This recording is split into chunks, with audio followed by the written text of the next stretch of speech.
नमस्कार, आर्या न्यूज में आप सभी का स्वागत है। मैं हूं आपके साथ प्रियंका तिवारी। खबरों को विस्तार से जानेंगे। प्रधानमंत्री नरेंद्र मोदी ने वीडियो कॉन्फ्रेंसिंग के जरिए भारत में रेडियो कनेक्टिविटी बढ़ाने के लिए 91 एफएम ट्रांसमीटरों का उद्घाटन किया। ये 18 राज्यों और 2 केंद्र शासित प्रदेशों में फैला है, जो सीमावर्ती क्षेत्रों और आकांक्षी जिलों में एफएम रेडियो संपर्क को बढ़ावा देगा। इस मौके पर पीएम मोदी ने क्या कुछ कहा, सुनाएंगे। देशवासियों से इस तरह का भावनात्मक जुड़ाव केवल रेडियो से ही संभव था। मैं इसके जरिए देशवासियों के सामर्थ्य से जुड़ा रहा, देश की सामूहिक कर्तव्य शक्ति से जुड़ा रहा।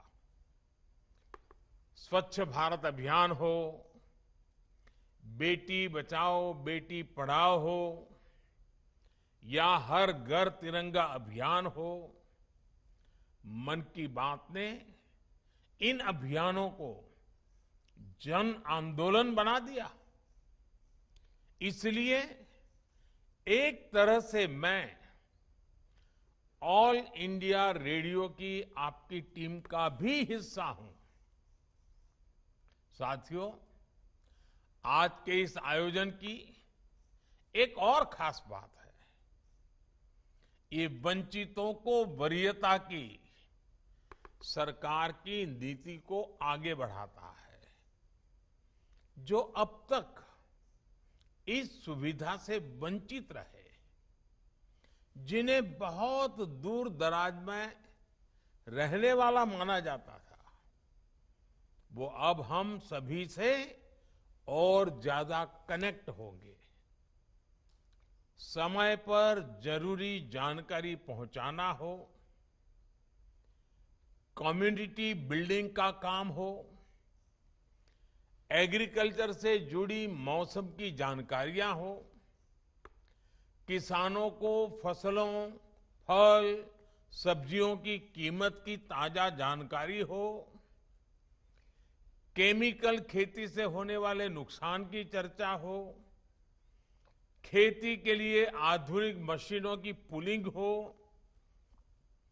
महिलाओं के सेल्फ हेल्प ग्रुप को नए बाजारों के बारे में बताना हो, या फिर किसी प्राकृतिक आपदा के समय पूरे क्षेत्र की मदद करना, इन एफएम ट्रांसमीटर्स की बहुत अहम भूमिका रहेगी। आज भारत में जिस तरह गांव-गांव तक ऑप्टिकल फाइबर पहुंचाया जा रहा है, मोबाइल और मोबाइल डेटा दोनों की कीमत इतनी कम हुई है, उसने एक्सेस टू इंफॉर्मेशन को बहुत आसान बना दिया है। आजकल हम देखते हैं, देश के कोने-कोने में, गांव-गांव में नए डिजिटल एंटरप्रेन्योर्स बन रहे हैं। गांव के युवा गांव में रहते हुए ही डिजिटल टेक्नोलॉजी का लाभ उठाकर कमाई कर रहे हैं।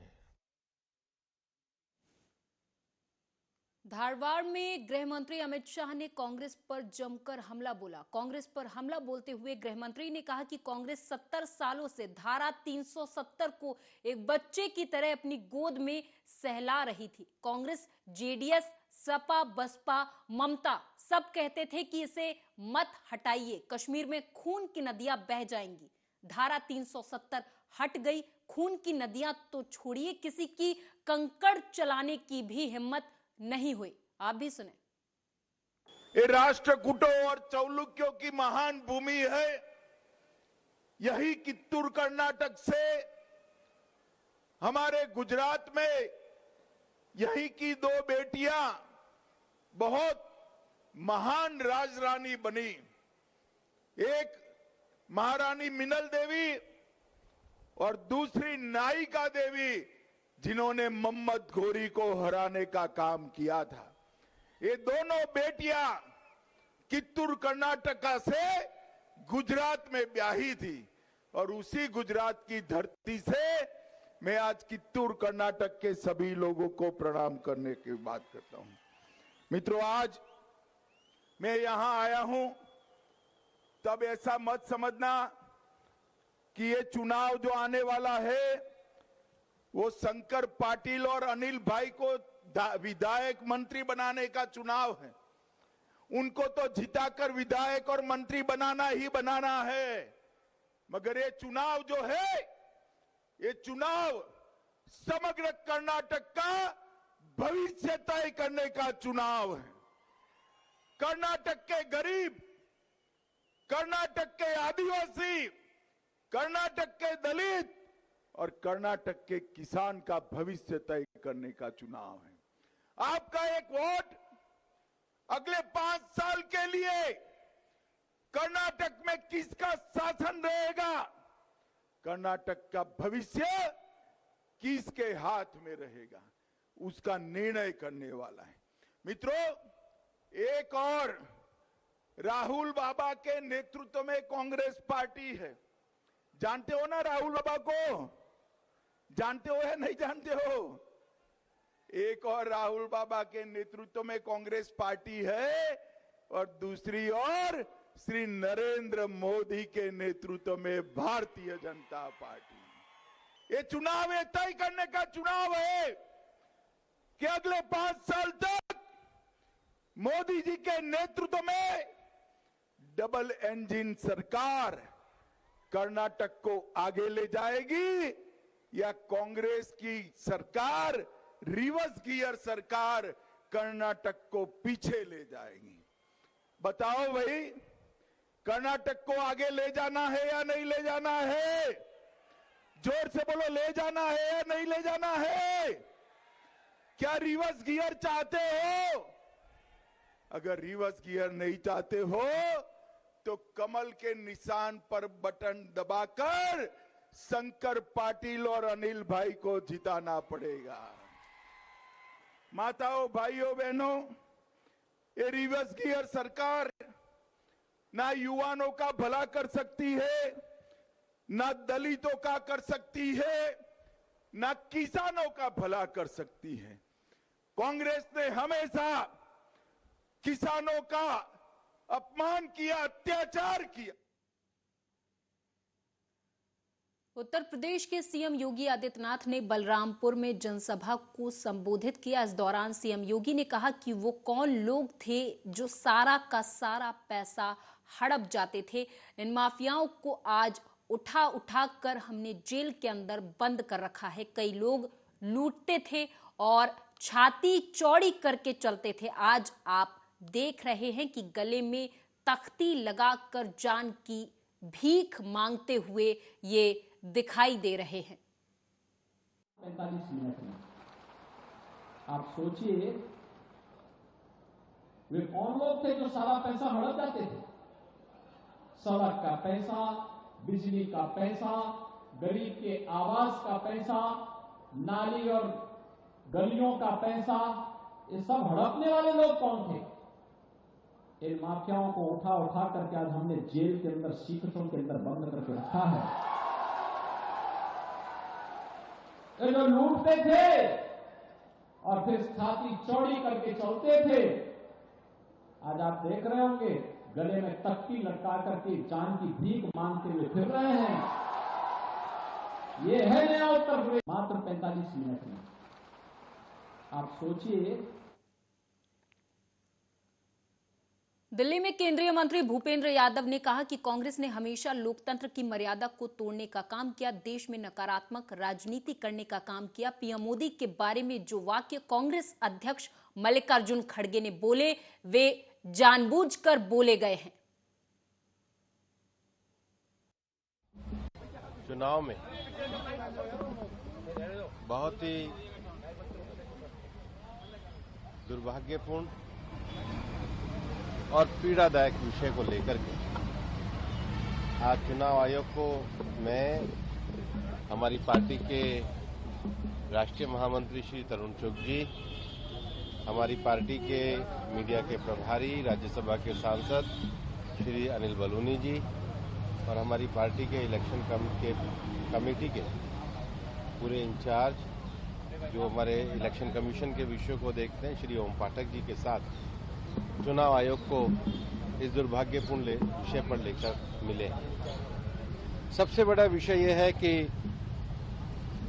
कांग्रेस ने हमेशा लोकतंत्र की मर्यादा को तोड़ने का काम किया है। कांग्रेस ने इस देश में नेगेटिव राजनीति को करने का काम किया है और विश्व के सबसे लोकप्रिय नेता भारत की जनता के मन में जिनके लिए श्रद्धा है उनके बारे में जो वाक्य कांग्रेस के अध्यक्ष श्री मल्लिकार्जुन खड़गे ने किए हैं वो जानबूझकर किया। वो कांग्रेस की उस गहरी घृणा की राजनीति का हिस्सा है जिसमें कांग्रेस एक लोकप्रिय नेतृत्व के प्रति अपना व्यक्तिगत वैमनस्य रखती है और बार बार कांग्रेस पार्टी प्रधानमंत्री श्री नरेंद्र मोदी जी के प्रति जिस प्रकार से उनके जीवन के आयु के प्रति उनके बारे में व्यक्तिगत रूप से जो शब्दों का प्रयोग कर रहे हैं वो इस बात को दर्शाता है कि कांग्रेस पूरी तरीके से व्यक्तिगत मर्यादा की राजनीति का उल्लंघन कर रही है। भारतीय कुश्ती संघ के अध्यक्ष बृजभूषण शरण सिंह के खिलाफ प्राथमिकी दर्ज करने की मांग को लेकर जंतर मंतर पर धरना दे रहे खिलाड़ियों को अब अन्य खिलाड़ियों और राजनेताओं का साथ मिल रहा। आज शुक्रवार को पहलवानों के समर्थन में राज्यसभा सांसद दीपेंद्र हुड्डा जंतर मंतर पर धरने में शामिल होने के लिए पहुंचे। यहां पर दीपेंद्र हुड्डा ने क्या कुछ कहा वो सुनाएंगे। ऐसे हिस्ट्री और ये वो बेटियां हैं, इन बेटियों ने देश के गौरव को बढ़ाया है। ऐसी 7 हमारी बेटी, ऐसी हमारी 7 बहनें देश की ओलंपिक, कॉमनवेल्थ, एशियाई खेलों की अगर सबसे ज्यादा मेडल देश की झोली में किसी ने भरना काम किया तो इन खिलाड़ियों ने किया। देश के 80% ओलंपिक मेडल यहाँ बैठे धरने पे और उनके कहने से भी एक ऐसे हिस्ट्री शीटर जिसके ऊपर इतने मुकदमों की लिस्ट हो और 2 ओलंपिक गोल्ड मेडल लिस्ट ने भी इनके पक्ष में एक है। तो यानी कि क्या कारण है, क्या मजबूरी है, क्या व्यवस्था है, सरकार बताए। सर मामला सुप्रीम कोर्ट में भी है और थोड़ी देर में देखिए अपने दोषों को और अपने अपराधों को झूठ से दबाया नहीं जा सकता। बता दें बीते कई दिनों से राजधानी दिल्ली के जंतर मंतर पर कुश्ती के स्टार खिलाड़ी विनेश फोगाट, बजरंग पूनिया और साक्षी मलिक समेत कई कुश्ती के खिलाड़ी भारतीय कुश्ती महासंघ के अध्यक्ष बृजभूषण शरण सिंह के खिलाफ धरने पर बैठे हैं, जहां बीते दिन खिलाड़ी प्रेस कॉन्फ्रेंस करते हुए भावुक हो गए। सुनाएंगे। ये बात सुन के बहुत दुख हुआ क्योंकि एक महिला खिलाड़ी हो के वो महिला खिलाड़ियों की नहीं सुन रहे हैं। हम बचपन से उनको फॉलो करते आए हैं, कहीं ना कहीं उनसे इंस्पायर्ड भी हुए हैं कि उन्होंने देश के लिए इतना अच्छा किया है और हमें उनसे प्रेरणा भी मिली है। लेकिन एक महिला हो के अगर वो ये बात बोल सकते हैं ना तो मतलब कहाँ डिसिप्लिन कर दिया। हम तो शांति से यहाँ बैठे हैं और हम बैठते भी नहीं यहाँ। अगर हमारी सुनवाई हो जाती तो 3 महीने वेट करने के बाद भी सुनवाई नहीं हुई, इसीलिए हमें ये मजबूरन करना पड़ रहा है। हम स्वतंत्र भारत के नागरिक हैं और हम कहीं भी जा सकते हैं, आ सकते हैं, लेकिन अगर सड़क पे बैठे हैं तो हमारी कुछ मजबूरियां ही रही होंगी। किसी ने हमारी नहीं सुनी, चाहे स्पोर्ट्स मिनिस्ट्री है, चाहे IOA है। किसी ने जब नहीं सुना तब हम देश की जनता के सामने आया कि देखो हमारे को कोई नहीं सुन रहा है, हम इतने मेडल्स लेके आ रहे हैं। और PT उषा जी का ऐसे बोलना, जिनको हम खुद इतना बड़ा आइकॉन मानते थे, PT उषा जी, मिल्खा सिंह, इनको हम कि अरे मतलब खिलाड़ी हो तो ऐसे हो, देश जाने तो ऐसे जाने, उनका पहलवान विनेश फोगाट ने आज प्रेस वार्ता करते हुए कहा कि आज कोर्ट का फैसला आया है, लेकिन दिल्ली पुलिस पर हमें भरोसा नहीं है। हम 6 दिनों से बैठे हैं। दिल्ली पुलिस की कार्रवाई पर ही हमारा अगला कदम होगा। देखिए, आप सबको पता है कि आज हमारा कोर्ट का डिसीजन आया है, लेकिन दिल्ली पुलिस पे हमें अभी भी ट्रस्ट नहीं है, क्योंकि वो कोई भी क्योंकि हम 6 दिन से यहाँ बैठे हैं, तो FIR करने में इन्होंने इतना टाइम लगा दिया है, तो वो ट्रस्ट जो बिल्ड होना चाहिए तो वो उन्होंने पहले ही हमारा तोड़ दिया है और वो लूज FIR कर सकते हैं, इसका भी हमें अंदेशा है। तो जो कार्रवाई दिल्ली पुलिस करेगी, जितना देखते हैं अभी क्या करेंगे और क्या नहीं करेंगे, उसके ऊपर ही हमारा नेक्स्ट डिसीजन रहेगा। लेकिन हमारा अभी भी यही फैसला है कि उनको जेल में डाला जाए। मेरा प्रधानमंत्री जी से नैतिकता के आधार पर एक अपील है कि उनको हर एक पद से हटाया जाए, जो वो सांसद हैं, चाहे वो रेसलिंग फेडरेशन को संभाल रहे हैं, क्योंकि जब तक वो उस पद पर रहेंगे, वो उस पद का गलत यूज करेंगे, जांच को प्रभावित करेंगे। और MP के CM शिवराज सिंह चौहान ने आज राजधानी भोपाल में अलग अलग स्थानों पर लाडली बहना से संवाद किया। पहला कार्यक्रम पूरा होने के बाद दूसरे पड़ाव में टीला जमालपुरा कार्यक्रम स्थल पर पहुंचे। कार्यक्रम में बड़ी संख्या में महिलाएं मौजूद रहीं। इस दौरान CM शिवराज ने क्या कुछ कहा, वो सुनाएंगे। बहनों की जाति, बहनों का धर्म, एक ही धर्म है, मेरी बहन है, ये मेरी बहन है। अब अपने एक परंपरा, राखी के दिन भाई को बहन राखी बांधती है और बदले में भाई कुछ ना कुछ पैसे देता है। कपड़े ले लो, साड़ी ले लो, पैसे दे दो। तो मुझे लगा कि देख शिवराज, तू भी तो भाई है रे। आज अपनी बहनों से दिल से पूछ रहा हूं, जरा आत्मा में झांक के, दिल में झांक के बताना, मैं भाई हूं कि नहीं तुम्हारा? तो जोर से बोल के बताओ, भाई। और भाई भी सौतेला हूं कि सगा हूं? सगा हूं। तो ये रिश्ता है, भगवान ने बनाया है, भाई बहन का रिश्ता। और इसलिए मेरे मन में भी आया कि सगा भाई।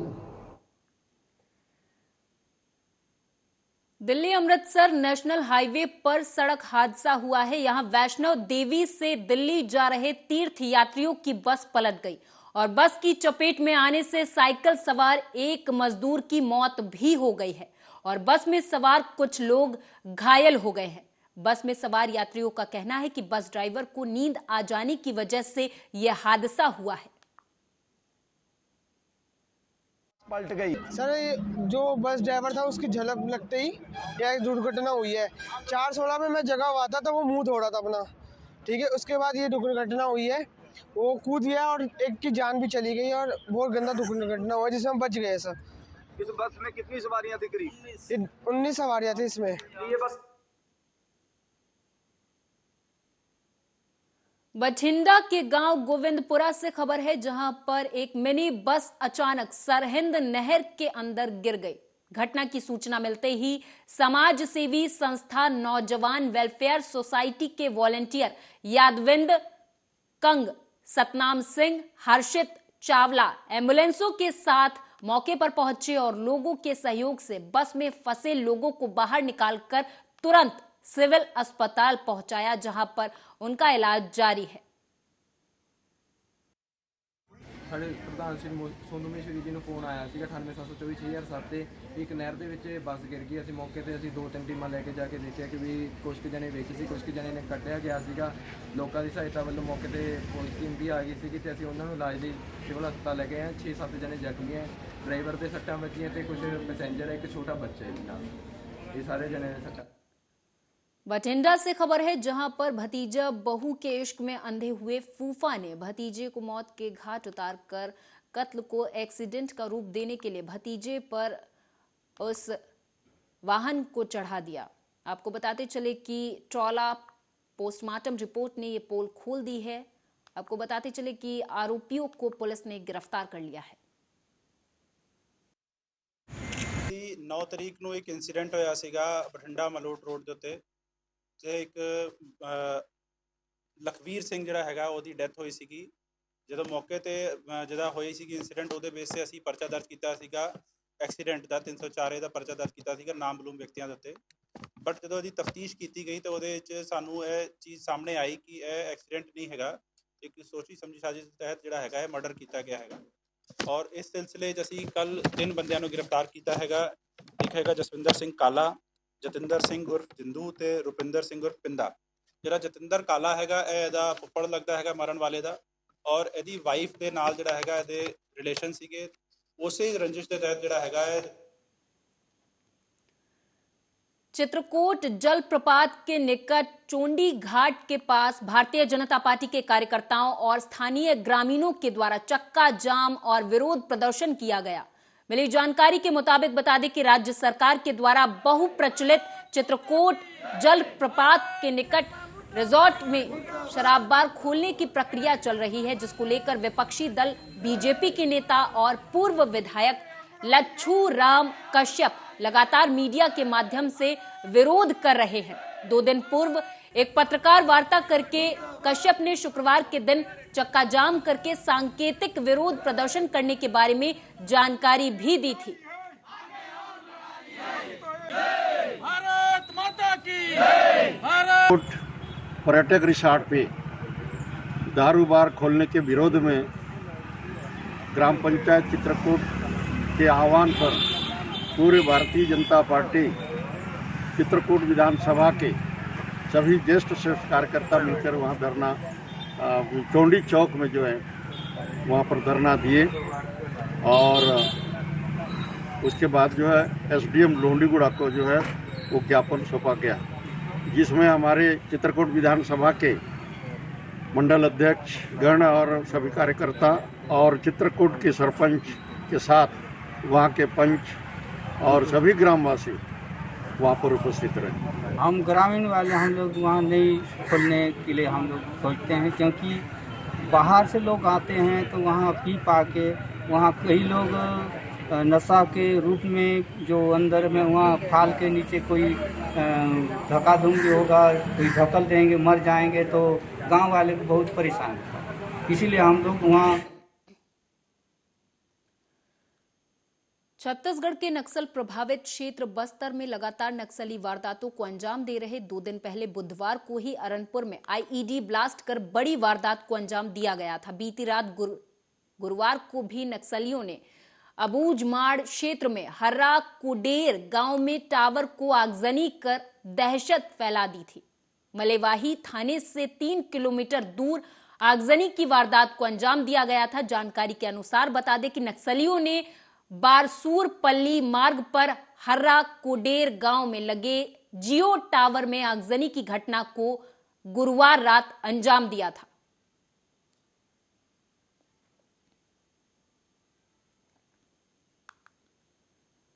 मेदांता अस्पताल लखनऊ को शुक्रवार को अपनी नियोनेटल इंटेंसिव केयर यूनिट के 1 वर्ष पूरा होने की घोषणा की गई है। उच्च तकनीकी से लैस 3 एनआईसीयू यूनिट ने पिछले वर्ष 99% से अधिक सफलता की दर हासिल की है। अस्पताल में 500 से ज्यादा चुनौतीपूर्ण बाल चिकित्सा से जुड़े मामलों का सफल इलाज किया गया है।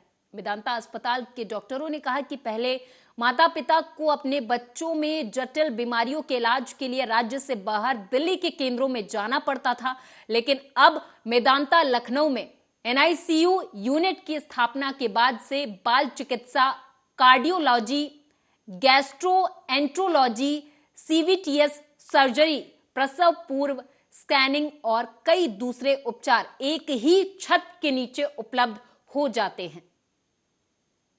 हम आपको देंगे ये जागरूकता कि इतने बड़े ट्यूमर के लिए पेट काटने की आवश्यकता नहीं है। हम इसे दूरबीन से बहुत छोटे से छेद से निकाल सकते हैं कि महिला तुरंत घर जाके अपना घर द्वार संभाले, अपना स्वास्थ्य का लाभ ले। जी मैम, अगर प्रेगनेंसी की बात करें तो बहुत सारी महिलाओं को कैंसर की, हार्ट की, ऐसी बहुत सारी डिजीजेज होती हैं जिसके कारण वो कंसीव नहीं करती है प्रेगनेंसी में। बहुत आने वाले समय में एक डेडिकेटेड इनबॉर्न आउटबॉर्न एनआईसीयू सेटअप करेंगे, बिकॉज दोनों की कंडीशन अलग होती हैं, इन्फेक्शंस अलग रेट होते हैं। साथ ही साथ एक सर्जिकल एनआईसीयू जहाँ की कोई भी हार्ट डिजीज पेशेंट हो या कोई भी कम्प्लेक्स सर्जरी हो वो हम कर पाए। कानपुर देहात से अगली खबर है, जहां पर बीजेपी की पूर्व मंत्री स्वाति सिंह का कानपुर देहात में जोरदार स्वागत किया और बीजेपी पार्टी कार्यकर्ताओं ने स्वाति सिंह का जोरदार स्वागत किया। इस दौरान स्वाति सिंह के साथ बैठक भी की गई। प्रत्याशियों को जिताने के लिए रणनीति बनाई गई। इस दौरान स्वाति सिंह ने कहा कि बीजेपी की लहर को देखकर विपक्ष परेशान है। प्रत्येक चुनाव के बाद बीजेपी अपना परचम लहरा रही है। झांसी जा रही हूँ, वहाँ चुनाव के कार्यक्रम में जा रही हूँ। कानपुर देहात में अभी सभी कार्यकर्ता मुझसे मिले, बहुत अच्छा लगा। और पार्टी की क्या चुनाव को लेकर रणनीति है उस पर हम लोगों ने चर्चा की और क्या स्थिति है उस पर भी हम लोगों ने चर्चा की। निगम निकाय चुनाव में कई लोग ऐसे थे आपकी पार्टी में, टिकट नहीं मिली, नाराजगी है, क्या देखेंगे? देखिए, परिवार है, घर है, घर में अगर नाराजगी नहीं होगी तो प्यार कैसे पता चलेगा? तो इसलिए ये घर परिवार है, भारतीय जनता पार्टी एक परिवार है और हम सब उस परिवार के सदस्य हैं। नाराजगी अगर होती भी है तो मनाने की जिम्मेदारी भी हमारी है और हम मना लेंगे अपने घर परिवार के लोगों को। निकाय चुनाव में जीत के लिए कितना आश्वस्त? पूरे। और इसी के साथ इस बुलेटिन में मेरे साथ बस इतना ही। आप देखते रहें आर्या न्यूज।